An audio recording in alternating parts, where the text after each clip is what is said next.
Confidence isn't a costume. It's not the bone-crushing handshake, the forced smirk, or the flood of words you throw into silence to prove you're unbothered. Real confidence is stillness sitting in a room, feeling no pull to perform, and refusing the reflex to react just because the world is poking you for a show. When everyone expects you to flinch, and you don't.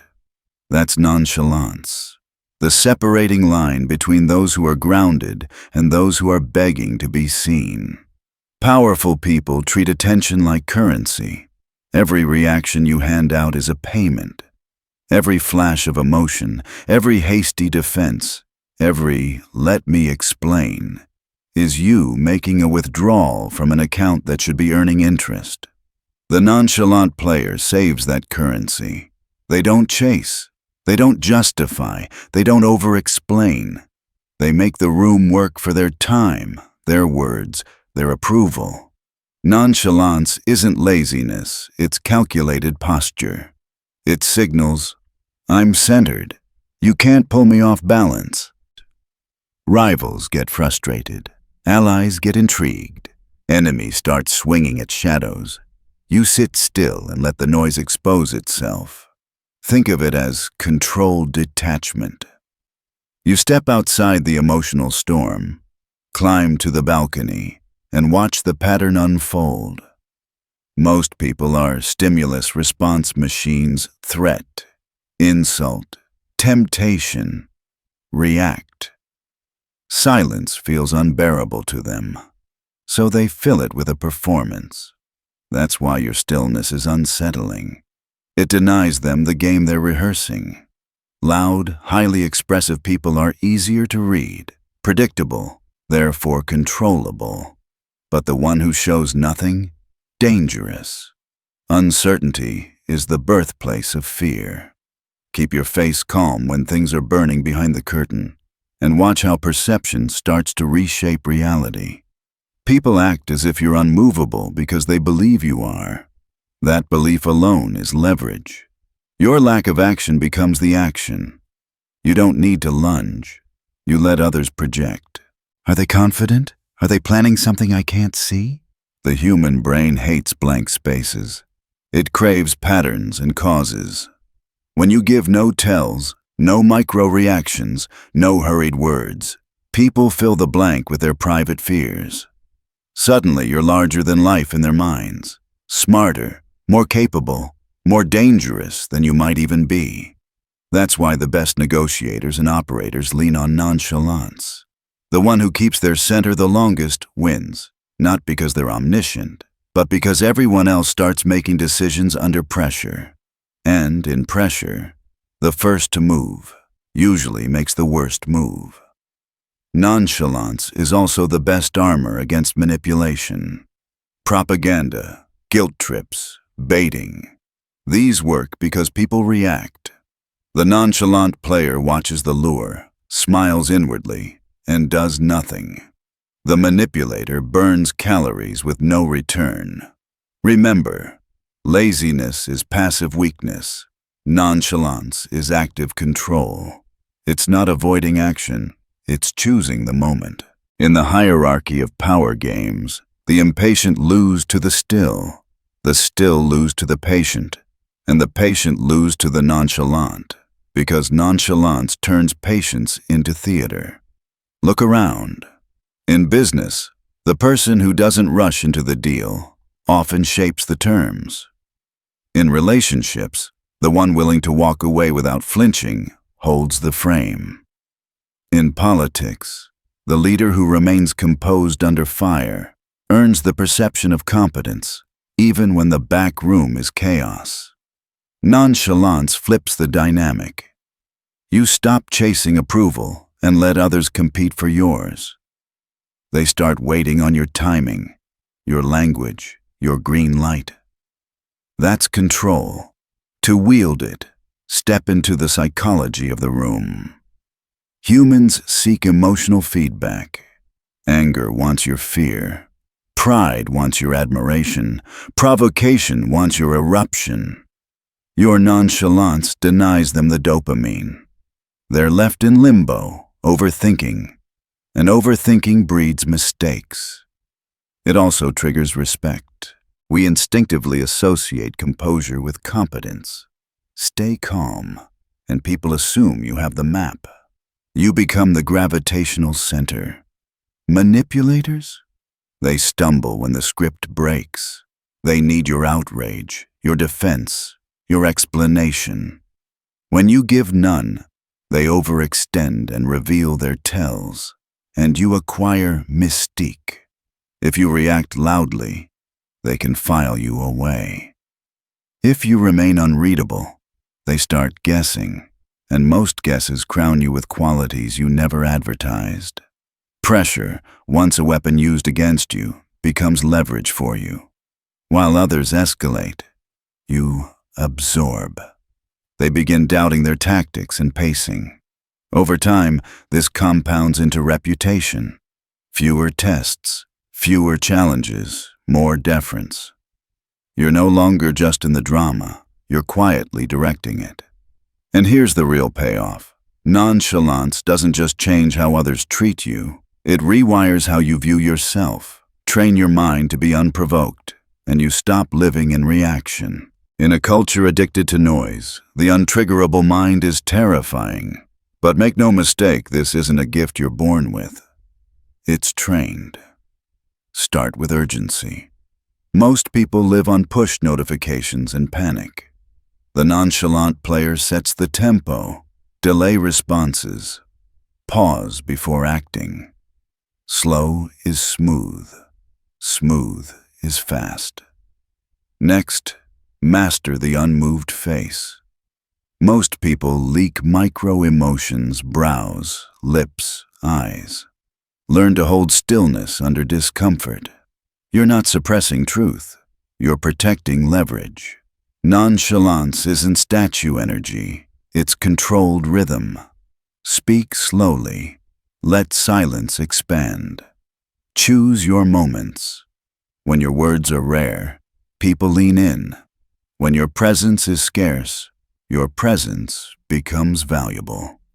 Withdraw strategically, not with drama, but with ease. A short message instead of a long one. Leaving early without explanation. Declining without justifying. Scarcity increases value. And when you lose, hold the same face. Everyone can glow when they win. The test is composure and denial. You can plan revenge in private. In public, stay unshaken. Talk less. Mean more. Be read less. Control more. Care selectively. Spend your attention like gold. Waste nothing. Invest only where it returns influence. When you master nonchalance, people begin to sense something different about you, even if they can't describe it. They'll talk softer around you. They'll measure their words. They'll hesitate before asking for favors.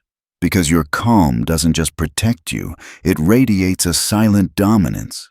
It tells the world, I can't be rushed, I can't be shaken, and I can't be manipulated. You stop chasing rhythm, and instead, the world adjusts to yours. That's the essence of control. Nonchalance is not about pretending to be detached from life. It's about becoming selective with what deserves your emotional energy. It's not indifference, it's discipline.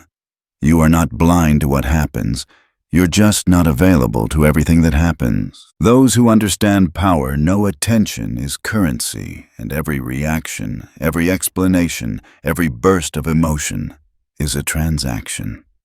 They spend carefully. They make others earn it. In a sense, nonchalance is a form of leadership without words. The one who controls their emotions best controls the group. While others flinch, justify, and overtalk, you remain composed. And that stillness shifts hierarchy. It's not something you announce. It's something people feel. It makes them question themselves, their tone, their timing. You set the emotional thermostat of every room you walk into. Think about how this plays out. Someone tries to provoke you, waiting for the explosion they're used to getting from others. But your reaction never comes. You don't raise your voice. You don't rush to defend yourself. You simply pause. That pause is power. It flips the entire frame of the interaction. The aggressor suddenly looks like the unstable one. You look unbothered, in control, untouchable. That's the psychological weapon Machiavelli would have called the quiet mask of dominance. Power so confident, it doesn't need to roar. Your silence becomes a mirror. Every person who faces it will see a reflection of their own instability. It's why calmness makes people uneasy. It forces them to confront themselves. The ones who rely on emotional games can't play them when you refuse to participate. They get lost in their own noise. And yet, nonchalance is more than defense. It's offense disguised as composure. It manipulates perception, and perception, as Machiavelli taught, is reality. When others believe you are unmovable, they act accordingly. They hesitate. They adjust. They second-guess. You influence them without ever giving an order. That's the hidden advantage of composure. It bends behavior around you. There's a reason the calm negotiator often walks away with the best deal. When you appear unhurried, you signal abundance, the message that you don't need the outcome. That aura of detachment makes the other side chase, offer, and compromise. The same rule applies in attraction. When you can walk away, you shift the power dynamic instantly. The less you need, the more you command. But nonchalance isn't fake serenity. It's trained restraint.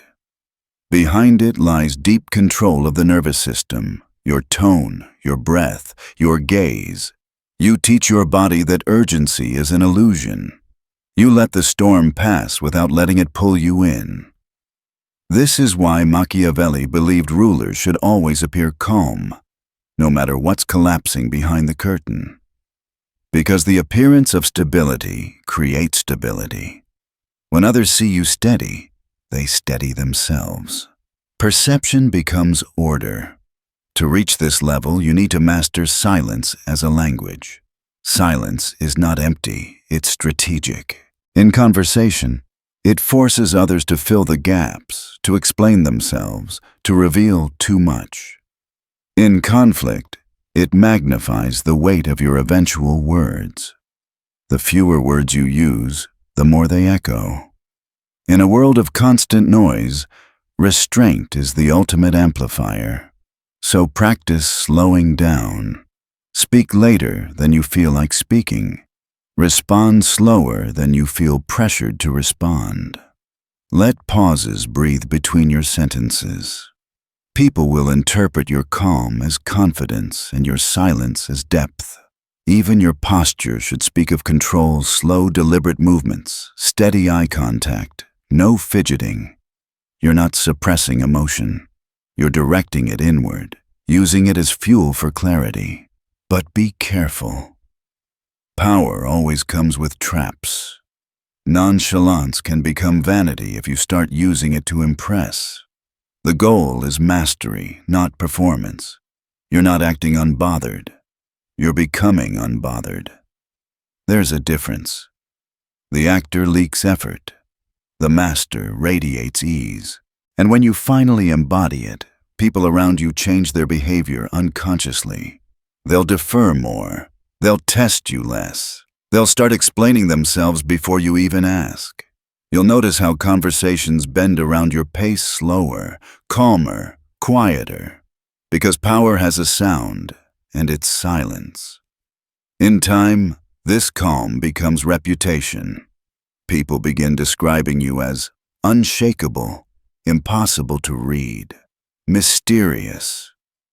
They won't know whether you're confident or dangerous, and that's the perfect balance. You exist in their minds as both the fire and the ice, unpredictable yet composed. This is the true artistry of nonchalance. It's not the absence of emotion, it's the orchestration of emotion. You decide when to reveal, when to conceal, when to strike, and when to watch. And when everyone else is dancing to chaos, you move to a rhythm only you can hear, deliberate, quiet, unstoppable. Now, let's go deeper, because this calm can be weaponized. It can bend not just perception, but entire outcomes. That's where Machiavelli's true genius lies. To weaponize nonchalance is to understand that perception isn't just a reflection of power, it creates power. The way you act under pressure, or the way you don't act, shapes how people calculate your value, your authority, and your danger. A desperate man moves fast. A powerful one moves last. Nonchalance doesn't need to shout its strength. It makes others assume it. When someone expects you to panic and you don't, their brain scrambles to make sense of it. They start asking silent questions. What do they know that I don't? Why aren't they worried?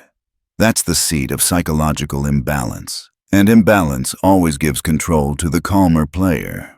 This is why the calm strategist wins not by action, but by absence. In negotiations, in arguments, in power games, people expect escalation. They come armed with emotion. But when you don't rise to meet it, they lose their footing. Their certainty collapses. They begin doubting their tactics, their assumptions, even themselves. Your calm becomes the mirror in which they see their own instability. And when the mind starts doubting, it starts making mistakes. Nonchalance is the invisible rope that tightens around those who rely on emotional leverage. You don't need to pull it. You just stop reacting. Let silence do the work. Watch how manipulators, attention seekers, and emotional extortionists unravel when their usual tools stop working. The moment they realize their provocations can't move you, they overcompensate. They talk more, push harder, expose their tells. You win without moving an inch. This is what Machiavelli called strategic stillness. A ruler, he wrote, must appear unshaken even when the walls of his kingdom are burning, because appearance dictates morale, and morale dictates obedience. The leader who keeps his composure becomes the psychological anchor for everyone else. And when people believe you are unbreakable, they act as if you are. Nonchalance makes your very presence a weapon. You don't have to swing first. Your restraint is the strike. It's an energy that unsettles without words, the energy of someone who cannot be rushed, cannot be read, cannot be moved. But here's the paradox. True nonchalance is not coldness. It's not pretending not to care. It's caring strategically. You direct your emotions like a commander directing soldiers, never wasting them on minor battles. The untrained mind pours its energy everywhere. The disciplined mind holds it until the moment matters most. Think of it as a high form of patience, patience laced with precision. In the hierarchy of power, the impulsive lose to the calm lose to the patient, and the patient lose to the nonchalant. Because nonchalance is patience perfected, patience that radiates confidence instead of passivity. In business, this translates to holding silence longer than the other negotiator can bear. In relationships, it's the power to walk away without a tremor. In leadership, it's the ability to appear unshaken while chaos brews beneath the surface. Nonchalance doesn't eliminate emotion. It directs emotion into control. To cultivate it, train your relationship with time. Most people live enslaved to the world's tempo. They answer immediately, reply instantly, react automatically. The nonchalant individual rewrites this rhythm. They create delays. They stretch seconds into pauses of power. Every second you hold silence while someone else fidgets is dominance multiplied. And it goes deeper into body language, breath, and micro-expression. Most people leak emotion like cracked glass, widened eyes, clenched jaw, twitching lips. Each reaction teaches the world how to manipulate them. Train yourself to remain motionless under tension, Imagine being insulted directly and feeling your heartbeat rise, yet your expression stays smooth as stone. That's not suppression, that's sovereignty. Your calm face becomes a mask others can't read, and what they can't read, they fear. Even your words should be sculpted with restraint. Those who speak too much always expose themselves. Brevity creates depth. When you say little, others project meaning onto your silence, often giving you credit for wisdom you haven't even expressed. This illusion of depth, when paired with controlled calm, builds a myth around you. And myth is more powerful than fact. Over time, this composure forms an aura. You stop having to demand respect. People feel it. They test you less, challenge you less, and begin to orbit you. They sense that engaging you emotionally will never pay off. That's how the game flips, from chasing validation to granting it. Because when people start working for your attention, you no longer play their game. They play yours. You decide the tempo, the tone, and the terms. That's what true control feels like, not frantic dominance, but quiet command. But here's the secret Machiavelli hinted at.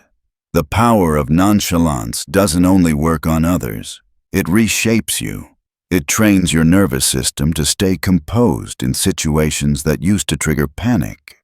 You start seeing chaos as an illusion, just noise trying to pull you out of rhythm. The moment you realize that, nothing external can truly provoke you. And when you reach that level, when your stillness becomes unshakable, people will mistake your calm for weakness. They'll misjudge your silence, until the day you use it as cover for your decisive strike. That's when they'll understand. Your stillness was never peace. It was precision waiting for its moment. Now, let's move to the next level. How to wield this calm as both armor and blade without letting it consume you. Nonchalance, when mastered, is not just a defense mechanism. It's a sword sheathed in serenity. Its real genius lies in how it manipulates psychology. By withholding reaction, you create a void, and the human brain cannot stand voids. It rushes to fill them with assumptions, with stories, with fear. That's why the calm, unreadable player always seems more powerful than they truly are, because others are writing legends in the silence you leave behind. The most dangerous figures in history understood this well. They knew that to appear desperate or emotional is to invite attack. But to remain composed under pressure? That's to become untouchable. When a rival yells and you don't blink, they start questioning themselves. When the crowd panics and you remain still, they start trusting you. When chaos erupts and you breathe slowly, you become the anchor everyone else gravitates toward. This is why Machiavelli admired rulers who could maintain a calm exterior even as their kingdoms burned. He knew perception dictates outcome. People don't follow the strongest hand, they follow the steadiest. But to reach that level, you must turn nonchalance into a trained instinct. It begins with your relationship to loss. Anyone can look confident when winning. True mastery reveals itself in defeat. When something slips from your grasp, a job, a deal, a relationship, most people react with panic, anger, or despair. You, however, stay composed. Not because you don't care, but because you understand. Reacting emotionally doesn't bring the thing back. It only exposes your weakness. The world is always watching for emotional leakage. For the twitch in your eye, the tremor in your voice, the bitterness in your tone. These are signals predators use.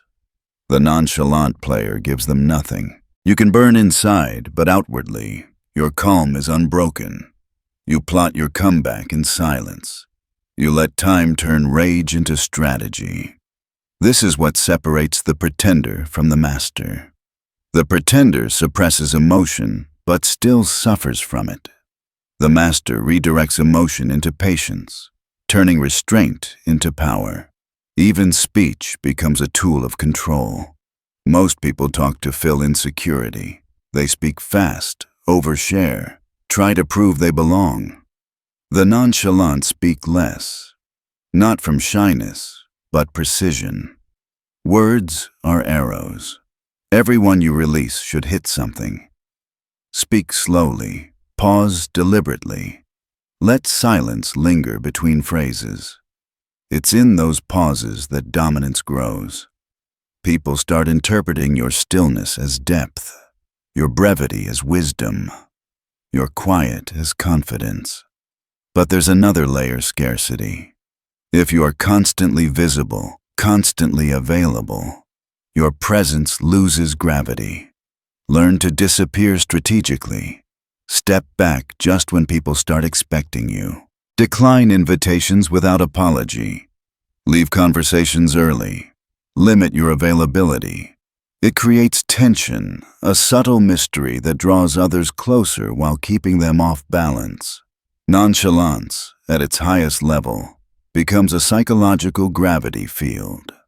The less you reveal, the more people orbit you. The less you need, the more people chase your approval. That's the paradox of power. However, even a blade this sharp comes with danger. If you overuse it, nonchalance can corrode what it was meant to protect.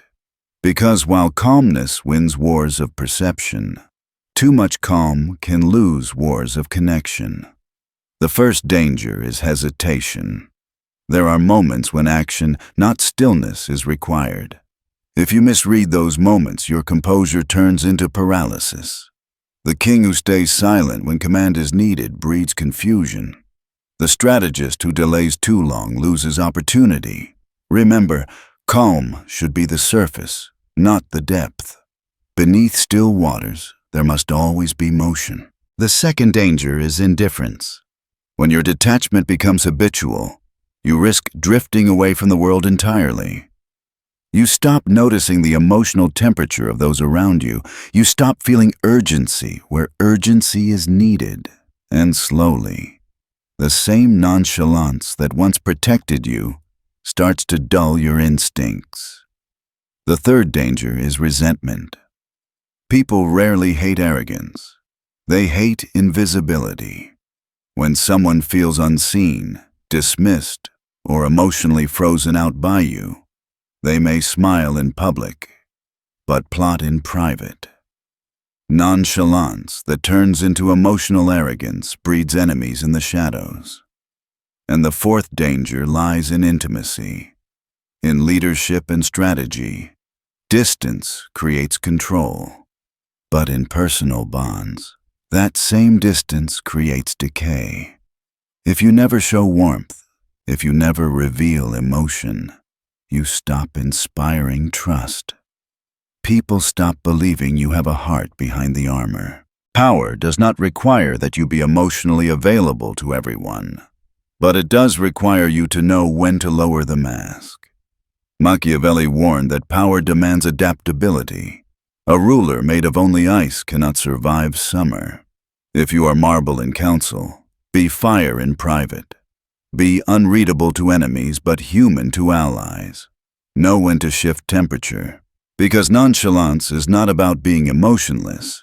It's about being emotionally precise. The right response, at the right time, to the right person.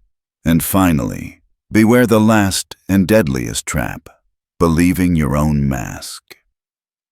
When you wear calmness for too long, you risk mistaking it for your identity. You start confusing suppression with strength. You stop feeling anything deeply, not love, not joy, not ambition. The armor that once protected you starts suffocating you. Remember, the mask is a tool. It must come off when the battle ends. The player who never removes it dies behind it. True mastery is balance, being unreadable but not unreachable. Detached but not numb. Present yet untouchable. In the final part, we'll explore how to sustain this mastery, how to stay calm without turning to stone, powerful without losing your humanity. Nonchalance is a weapon sharp, quiet, and dangerous. But if you forget its purpose, it turns against you. The goal isn't to appear calm. The goal is to be in control. True composure isn't emptiness. It's awareness without reaction. It's the ability to stand still while your emotions move through you, to feel everything, but show nothing until it serves your strategy. The powerful don't suppress, they direct. They turn emotion into timing, energy into focus, silence into pressure. But stillness must never become stagnation. Calmness is only powerful when it hides motion underneath. Like deep water smooth on the surface, alive with unseen current below. You wait, you observe, and when the exact moment comes, you strike with precision. Machiavelli would say, hesitation is the luxury of the weak. The ruler who stays silent when command is needed invites collapse. Nonchalance is an art of rhythm. Act rarely, but decisively. Speak little, but make every word final. And in between, let silence carry your authority. People will grow restless in it. They'll reveal themselves. They'll mistake your patience for weakness until they realize you've been 2 moves ahead the entire time. Still, this calm comes with dangers. The first is indifference. If you detach too deeply, you lose the edge that makes you human, the passion, the hunger, the instinct. The strategist who feels nothing eventually misses everything. Use distance to gain clarity, not to build walls. The second danger is arrogance. If your calm turns into contempt, you'll create silent enemies. People can accept power, but not invisibility. When you make others feel unseen, they begin plotting in the shadows where your composure can't protect you. Control your distance. Be unreadable, not unreachable. And the greatest danger of all, believing your own mask. When you wear nonchalance too long, you forget its armor. You start confusing your performance with your identity. You become hollow, trapped behind the very expression that once gave you power. The mask must come off when the battle ends. True mastery means you can set it down and still remain whole. Machiavelli would remind you, power demands adaptability. Be ice in winter, fire in summer. A statue before the crowd. A whisper with your allies. The strongest player isn't the one who's always calm. It's the one who chooses when to be. So remember this final rule. Stay unreadable, but never unresponsive. Stay composed, but never paralyzed. Stay above the chaos, but never so high you stop sensing danger beneath you. Because the moment you forget that calmness is a choice, not a condition, it stops serving you. It becomes your coffin. Nonchalance is not about pretending you don't care. It's about deciding what's worth caring for. It's the art of moving slower than everyone else, yet arriving first. When you master that, you no longer chase power. You become it. Cold, silent, unshakable.